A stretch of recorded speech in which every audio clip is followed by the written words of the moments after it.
Hi hello friends, welcome back to our channel. ഇനി വരാൻ പോകുന്ന ഒരു അപ്കമിങ് എപ്പിസോഡിന്റെ റിവ്യൂയിലേക്ക് എല്ലാ കൂട്ടുകാർക്കും സ്വാഗതം. അങ്ങനെ നമ്മുടെ നയനയാണെങ്കിൽ ആകെ വിഷമത്തിലിരിക്കുകയാണ്. അതായത് നല്ല സഹോദരങ്ങളെ പോലെ, ചേട്ടതി അനീത്തിയൊക്കെ പോലെ നല്ല സന്തോഷത്തോടെ ജീവിച്ചിരുന്നവരായിരുന്നു ദേവയാനിയും അതുപോലെ തന്നെ ജാനകിയും.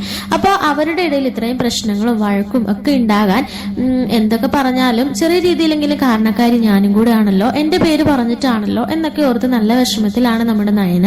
ഇവരെ എങ്ങനെങ്കിലും ഒരുമിപ്പിക്കണം, അല്ലാതെ രക്ഷയില്ല എന്ന് പറയാൻ കേട്ടോ. അല്ലാതെ എന്റെ മനസ്സിന് ഒരു സമാധാനമോ സന്തോഷമോ ഒന്നും തന്നെ ഇല്ല എന്ന് പറഞ്ഞ ആകെ വിഷമിച്ചിരിക്കുകയാണ് കേട്ടോ നമ്മുടെ നയന.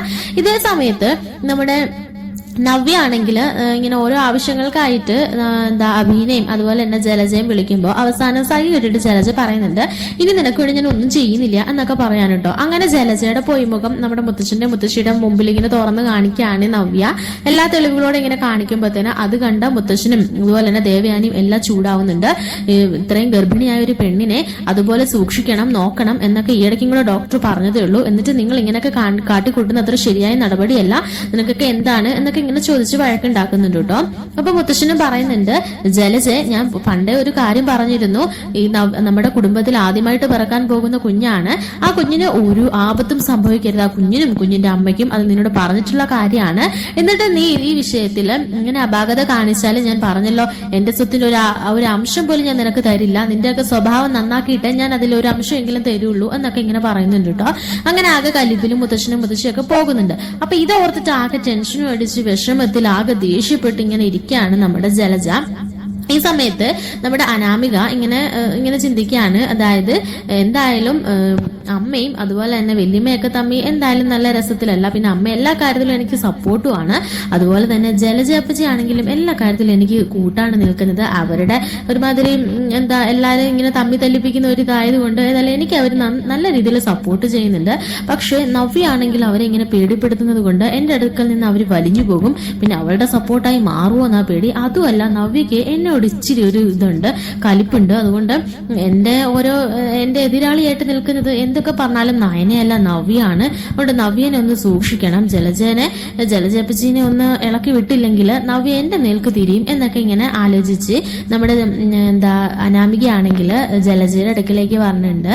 എന്നിട്ട് എന്ത് പറ്റി, എന്താ ഇങ്ങനെ വിഷമിച്ചിരിക്കുന്നേ എന്നിങ്ങനെ ചോദിക്കുമ്പോ നിനക്കറിയത്തില്ലേ എന്ത് പറ്റിയെന്ന്. എന്നിട്ട് പിന്നെ പ്രത്യേകം ചോദിക്കേണ്ട കാര്യമൊന്നുമില്ലല്ലോ, എന്തിനാ എന്നോട് ഇങ്ങനെ ദേഷ്യപ്പെടുന്നേ, ഞാനൊന്നും ചെയ്തില്ലല്ലോ എന്ന് പറഞ്ഞിട്ട് മരുമകള് കാരണം സമാധാനം ഇല്ല അല്ലേ.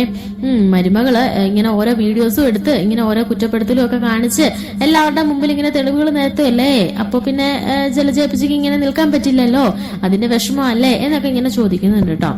ഈ സമയത്ത് ജലജ പറയുന്നുണ്ട്, എല്ലാം അറിയാലോ, പിന്നെ തന്നെ ഇങ്ങനെ ചോദിക്കുന്നത്, എന്റെ മോന് പറ്റിയ ഏറ്റവും വലിയ അബദ്ധമാണ്, അവൻ ഇങ്ങനത്തെ ഒരു അബദ്ധം കാണിക്കുന്നത് ഞാൻ ഒരിക്കലും ചിന്തിച്ചില്ല എന്നൊക്കെ പറയുമ്പോൾ അനാമികയും പറയുന്നുണ്ട്, കുഞ്ഞ് ജനിക്കുന്നതിന് മുൻപേ ഇത്രയും പ്രശ്നങ്ങൾ, ഇനി ആ കുഞ്ഞ് ഇവിടേക്ക് നിന്ന് പിറന്ന് വീണാ പിന്നെ മൊത്തം ആയയുടെ പണിയായിരിക്കുമല്ലോ വല്യമ്മയ്ക്ക് എന്നൊക്കെ ഇങ്ങനെ പറയുന്നുണ്ട് കേട്ടോ.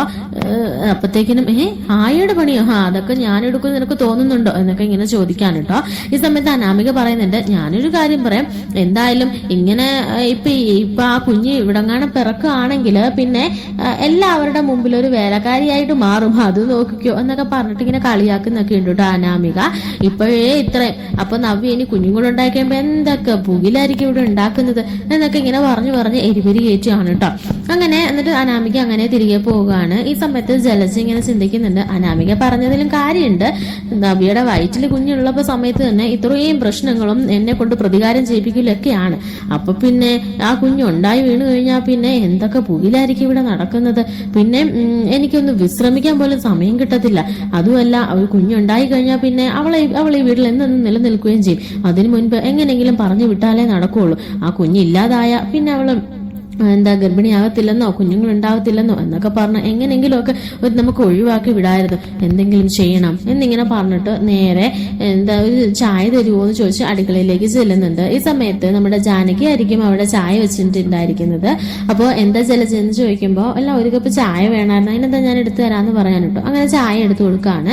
തന്ത്രപൂർവ്വം നമ്മുടെ നവ്യ ഇറങ്ങി പറഞ്ഞ അതായത് ഹോളില് ആ ഒരു ഇവിടെ തന്നെ ഒഴിക്കുകയാണ് കേട്ടോ. അയ്യോ ചായ താഴെ പോയല്ലോ എന്ന് പറഞ്ഞിട്ട് ഒരു മോപ്പ് എടുത്തിട്ട് വന്നിട്ട് അതിങ്ങനെ തുടയ്ക്കുന്നൊക്കെ ഉണ്ട് കേട്ടോ. അങ്ങനെ തുടച്ചതിന് ശേഷം നമ്മുടെ ജാനകി ഇതെന്താ എന്ത് പറ്റി, അല്ല ചായ താഴെ വീണു, അപ്പൊ ഞാൻ അങ്ങ് തുടച്ചു കളഞ്ഞതാണോ എന്നിങ്ങനെ പറഞ്ഞിട്ട് നമ്മുടെ ജാനകി അവിടെ നിൽക്കുകയാണ്. എന്നിട്ട് ജലജ അങ്ങനെ പോവുകയാണ്. ഇതേ സമയത്ത് ജാനകിക്ക് ഒരു ഡൗട്ട് ഉണ്ട്. കാരണം എന്തൊക്കെ ജോലി ഉണ്ടെങ്കിലും അത് മറ്റുള്ളവരെ കൊണ്ട് ചെയ്യിപ്പിക്കാൻ നോക്കുന്ന ജലജ ഇങ്ങനെ ചെയ്തെങ്കിൽ അത്ഭുതമായിരിക്കുമല്ലോ, ഇതിൽ എന്തെങ്കിലും ഒരു കിസ്മത്ത് പണി ഇല്ലാതിരിക്കത്തില്ല എന്നിങ്ങനെ ചിന്തിക്കാൻ കേട്ടോ. അങ്ങനെ തറയിലേക്ക് സൂക്ഷിച്ചു നോക്കുമ്പോഴായിരിക്കും എന്തോ ഒരു നിറവ്യത്യാസം പോലൊക്കെ തോന്നുന്നത്. അതായത് നമ്മുടെ ജലജയാണെങ്കിൽ കരുതി കൂട്ടി തന്നെ ചായ ഒഴിച്ചിട്ട് അവിടേക്ക് എണ്ണ മിക്സ് ചെയ്തിട്ടായിരിക്കും വെള്ളം വെച്ച് തുടച്ചിരിക്കുന്നത്. അപ്പൊ ചെറിയൊരു വഴുവഴുപ്പുണ്ട് കേട്ടോ. ഇതേ സമയത്ത് കൃത്യസമയത്ത് തന്നെ നമ്മുടെ ജലജ അവിടേക്ക് ഇറങ്ങി വരിക, നവ്യ അവിടേക്ക് ഇറങ്ങി വരികയാണ്.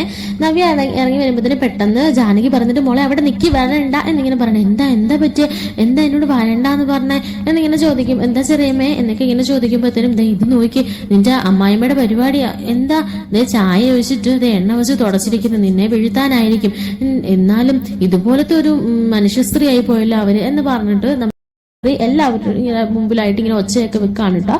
ശേഷമാണെങ്കിൽ അങ്ങനെ നേരെ താഴേക്ക് ഇറങ്ങി, അതായത് അവിടേക്ക് ചെന്നിട്ട് ദേവയാനിയോട് ഒക്കെ ഇങ്ങനെ പറയുന്നുണ്ട്, കണ്ടോ കാണിച്ചു വെച്ചേക്കണത് എന്നൊക്കെ പറയാണ്. എന്നിട്ട് എല്ലാ കാര്യങ്ങളും ഇങ്ങനെ പറയാൻ കേട്ടോ. ഇതേ സമയത്ത് നയന അവിടേക്ക് വരുമ്പോൾ നയനയോട് പറയുന്നുണ്ട്, നീ നിന്റെ ചേച്ചിയെ നോക്കും സംരക്ഷിക്കും എന്നൊക്കെ പറഞ്ഞിട്ട് കാര്യമില്ല, എപ്പോഴും കൂടെ തന്നെ ഉണ്ടാവണമെന്ന് നിനക്ക് അറിയത്തില്ലേ, അല്ലെങ്കിൽ ഇപ്പൊ നിന്റെ ചേച്ചിയുടെ കുഞ്ഞ് കാണില്ലായിരിക്കും, എപ്പോഴും അബോഷനായി പോയനെ, ഇപ്പൊ കണ്ടോ ഇപ്പം മറിഞ്ഞടിച്ച് വീണനെ നിന്റെ ചേച്ചി എന്നൊക്കെ പറയാൻ കേട്ടോ. അങ്ങനെ എല്ലാ കാര്യങ്ങളും എല്ലാവരും തന്നെ അറിയാണ് സത്യങ്ങളൊക്കെ.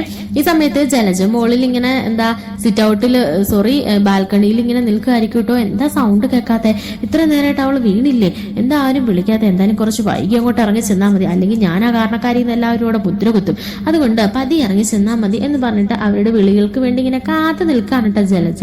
ഈ സമയത്ത് അവിടേക്ക് അനാമിക ചെല്ലിയാണ്. എന്നിട്ട് അനാമിക പറയുന്നുണ്ട്, എന്താ എല്ലാ പണിയും ഒപ്പിച്ചു വെച്ചിട്ട് ഇവിടെ നിൽക്കുകയാണോ, എന്നാലേ പ്ലാൻ എല്ലാം ചീറ്റിപ്പോയി, അവളെല്ലാരും കണ്ടുപിടിച്ചിട്ടുണ്ട് എന്നൊക്കെ പറയാൻ കേട്ടോ. ഈ സമയത്ത് ജലജ പറയുന്നുണ്ട്, പ്ലാൻ ചീറ്റിപ്പോയെന്നോ, നീ പറഞ്ഞു തന്ന പ്ലാൻ അല്ലേ ഇതിൽ, ഞാൻ പറഞ്ഞു തന്ന പ്ലാനോ, എന്തായി പറയുന്നത്, അവസാനം കുറ്റം എന്റെ മേളിലേക്ക് ഇടല് കേട്ടോ, നിങ്ങൾ അത് ചെയ്തെന്ന് അമ്മയും എല്ലാവരും കണ്ടതാ, ചായ ഒഴിക്കുന്നതും തുടയ്ക്കുന്നതും എല്ലാവരും കണ്ടതാ, അതുകൊണ്ട് ഇനി കുറ്റം എന്റെ മേൽ കിട്ടിട്ട് രക്ഷപ്പെടാനൊന്നും നിങ്ങൾ നോക്കണ്ട കേട്ടോ, പിന്നെ നിങ്ങൾ പറഞ്ഞെന്ന് പറഞ്ഞ ആരും വിശ്വസിക്കാനും പോകത്തില്ല എന്നിങ്ങനെ പറയാൻ കേട്ടോ. അപ്പോ നമ്മുടെ ജലജയാണെങ്കിൽ ആ വീഡിയോ കാണിക്കുകയാണ്. ഇതെന്താ ഇത് നീ മുമ്പ് പറഞ്ഞ ഡയലോഗുകളാ എന്ന് പറഞ്ഞിട്ട് നമ്മുടെ അനാമിക പറഞ്ഞ കാര്യങ്ങളെല്ലാം നമ്മുടെ ജലജയാണെങ്കിൽ വീഡിയോ എടുത്ത് വെച്ചിട്ടുണ്ടായിരിക്കും കേട്ടോ. അതായത് ഈ കുഞ്ഞ് പിറന്നു വീണ ആയയുടെ പണിയായിരിക്കും, അതൊന്നും നവ്യ ഇങ്ങനെ കാണിക്കുന്നതൊക്കെ ഇനി എന്തോ വലുത് വരാനുണ്ട് എന്നൊക്കെ പറഞ്ഞിട്ട് കുഞ്ഞിനെ കൊല്ലണം എന്ന രീതിയിലുള്ള ആ ഒരു സംസാരം എല്ലാം ഇങ്ങനെ പിടിച്ചു വെച്ചിട്ട് പറയുന്നുണ്ട് കേട്ടോ. അതിങ്ങനെ കാണിച്ചുകൊണ്ടിരിക്കുന്ന സമയത്തായിരിക്കും അവിടേക്ക് ദേവയാനിയും അതുപോലെ തന്നെ ജാനകിയും കൂടെ പറഞ്ഞത്. ഇത് കേട്ടോണ്ട് വരികയാണ് കേട്ടോ. ആ സമയത്ത് നമ്മുടെ ജലജ പറയുന്നുണ്ട്, ഇതൊന്നും അല്ല, മറ്റൊരു സത്യം കൂടെ എല്ലാവരുടെ മുമ്പിൽ ഞാൻ തുറന്ന് കാണിക്കുന്നുണ്ട്. അന്ന് നന്ദുവിന് ആക്സിഡന്റ് പറ്റിയെന്ന് പറഞ്ഞിട്ട് കള്ള ഫോൺ വിളിച്ചത് നീയല്ലേ, അതെനിക്ക് നന്നായിട്ട് അറിയാം, അതുകൊണ്ട് നീ കൂടുതൽ വിളയാൻ നിൽക്കല്ലേ എന്നിങ്ങനെ പറയാൻ കേട്ടോ. ഈ സമയത്ത് എന്തൊക്കെ ഈ പറയുന്നത് എന്ന് പറഞ്ഞിട്ട് നിൽക്കുമ്പോഴായിരിക്കും നമ്മുടെ ദേവയാനി വന്നിട്ട് നമ്മുടെ അനാമികയുടെ മുഖത്ത് പടാന്ന് പറഞ്ഞിട്ട് ഒരു അടി കൊടുക്കുന്നത്. ആ സമയത്ത് എന്നിട്ട് ജലജനെ പിടിച്ച് വലിക്കുന്നുണ്ട്, ജലജയ്ക്കിട്ടും ഒന്ന് കൊടുക്കുന്നുണ്ട് കേട്ടോ. എന്നിട്ട് പറയുന്നുണ്ട്, എന്തൊക്കെ ഇവിടെ നടക്കുന്നത്, ഇപ്പോഴെല്ലാം മനസ്സിലായത് ഇതെല്ലാം ആരുടെ കുരുട്ടു ബുദ്ധിയാണെന്നൊക്കെ. അന്ന് നന്ദുവിന് ആക്സിഡന്റ് പറ്റിയെന്ന് പറഞ്ഞിട്ട് നയനനെ ഇവിടുന്ന് വിളിച്ചിറക്കിക്കൊണ്ട് പോയിട്ട് എല്ലാവരുടെയും മുമ്പിൽ അവളെ തെറ്റുകാരിയാക്കാൻ നോക്കിയത് നീയാണല്ലേ എന്ന് പറഞ്ഞിട്ട് അപ്പൊ ഉടനെ ജാനകി ചോദിക്കുന്നുണ്ട്, എന്നാലും ഒരു കുഞ്ഞിനെ കൊല്ലാൻ നീ കൂട്ടുനിന്നല്ലോ, നിന്നെ എന്റെ മകളെ പോലെയല്ല ഞാൻ കണ്ടത്, നിനക്ക് വേണ്ടിയിട്ടുള്ള എല്ലാവരോടും ഞാൻ പോരു കുത്തിയതും അടിച്ചതും വഴക്കുണ്ടാക്കിയതും എല്ലാവരുടെ മുമ്പിൽ ഞാൻ തെറ്റുകാരിയായത്, എന്നാലും കൊള്ളാം, നിന്റെ മനസ്സെത്ര ദുഷിച്ചതാണ് എന്നൊക്കെ പറഞ്ഞിട്ട് ഇങ്ങനെ അനാമികനെ പിടിച്ച് വലിച്ചുകൊണ്ട് വന്ന് ഹോളിലേക്ക് ഇങ്ങനെ ഇരുത്തുന്നുണ്ട് കേട്ടോ. എന്നിട്ട് എല്ലാവരുടെ മുമ്പിൽ ഇങ്ങനെ പറയുന്നുണ്ട്, ആ സമയത്ത് മര്യാദയ്ക്ക് ഇവിടെ നിന്ന് ഇറങ്ങിക്കോണം എന്നൊക്കെ പറഞ്ഞ് ഇങ്ങനെ ദേഷ്യപ്പെടുന്നൊക്കെ ഉണ്ട് കേട്ടോ. അനിയും അവിടേക്ക് പറഞ്ഞിട്ടുണ്ട്. അനിയും എന്നിട്ട് അനാമികയുടെ ചൂടാകുകയും അതുപോലെ തന്നെ എന്നാൽ ഒരു കുഞ്ഞിനെ കൊല്ലാനുള്ള മനസ്സ് നിനക്ക് ഉണ്ടായല്ലോ, നിന്റെ കൂട്ടത്തിൽ ഞാൻ എങ്ങനെ ജീവിക്കും, എനിക്കിനി നിന്നെ കാണുക പോലും വേണ്ട, മര്യാദയ്ക്ക് ഇറങ്ങി പൊക്കോണോ എന്ന് പറയാണേ. ഈ സമയത്ത് അങ്ങനെ എല്ലാവരും ആകെ വിഷയമായിട്ടിരിക്കുകയാണ്. അങ്ങനെ അനാമികനെ ഇറക്കി വിടാൻ തന്നെ തീരുമാനിക്കുകയാണ് കേട്ടോ. ഈ സമയത്തായിരിക്കും നയന വന്നിട്ട് പറയണത്, എന്തായാലും ഇത് കുടുംബത്തിനകത്ത് വെച്ച് തീർക്കേണ്ട പ്രശ്നമല്ലേ, കല്യാണം കഴിഞ്ഞ് കുറച്ച് നാളല്ലേ ആയുള്ളൂ, ഇതിനോടകം തന്നെ ഇങ്ങനെ വഴക്കുണ്ടാക്കി അല്ലെ അടിയൊക്കെ കൊടുത്ത് ഇറക്കി വിടുക എന്ന് പറഞ്ഞാൽ അത് അത്ര ശരിയായ കാര്യമല്ല. തെറ്റുകൾ ആർക്കും സംഭവിക്കാലോ, ഇനി അത് ആവർത്തിക്കാതിരുന്നാൽ പോരെ. അതുകൊണ്ട് വീട്ടിനുള്ളിൽ വെച്ചിട്ട് എന്തെങ്കിലും ശിക്ഷ കൊടുക്കുന്നതല്ലേ നല്ലത്. ഇങ്ങനെ വീട്ടിലേക്ക് ഇപ്പൊ പറഞ്ഞു വിട്ടാൽ അവരുടെ അച്ഛനും അമ്മയും എത്രമാത്രം വിഷമിക്കും. അതുകൊണ്ട് ഒന്ന് ആലോചിച്ചിട്ട് പോരെ അനി. അതുപോലെ കുടുംബ ബന്ധം എന്ന് പറയുന്നത് അത് ഒരു താലിച്ചാരടിൽ ഒതുങ്ങുന്നതല്ല, അതിന് വലിയൊരു ആത്മബന്ധം തന്നെയുണ്ട്. അതുകൊണ്ട് ഇത്രയും പെട്ടെന്ന് തന്നെ നീ അത് പൊട്ടിച്ചെറിയല്ലേ എന്നൊക്കെ പറയാണ് കേട്ടോ. അങ്ങനെ നയനയുടെ അഭ്യർത്ഥന പ്രകാരം എല്ലാവരും അത് സ്വീകരിക്കണം കേട്ടോ. അതായത് അനാമികനെ ഇറക്കി വിടണ്ട, പകരം അനാമികയ്ക്ക് ആ ഒരു അർഹമായ ഒരു ശിക്ഷ കൊടുക്കണം എന്നിങ്ങനെ തീരുമാനിക്കാണ് കേട്ടോ.